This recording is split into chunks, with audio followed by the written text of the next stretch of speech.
என்னைக்கு அனிதா அந்த நீட்டில் இறந்தாரோ அந்த அனிதாவுடைய வீட்டுக்கு தனியாக போய் அரசியல் பண்ணாமல் யதார்த்தமாக போய் அந்த வழியில் நான் பங்கு எடுக்கிறேன்னு சொல்லி ஃபீல் பண்ணி அங்கே அவங்க வீட்டில் உட்காந்தாரோ அன்னைக்கே நினச்சேன்.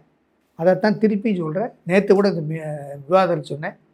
என்று ஒரு நாள் எப்பொழுது ஒருவர் மற்றவருடைய வலியை தன் வழியாக உணர்கிறாரோ அந்த நிமிடத்தில் அவர் மக்கள் செயல்பாட்டாளர்.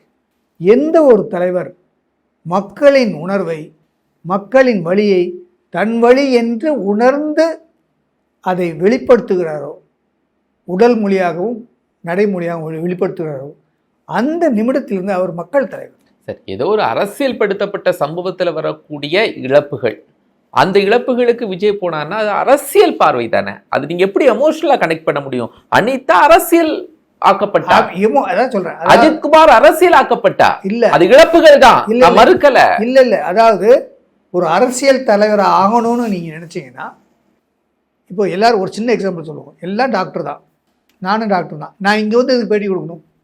இந்த நேரத்தில் பேட்டி கொடுக்குற நேரத்தில் என்னுடைய பர் ஹவர் கன்சல்டேஷன் 5000 ரூபா.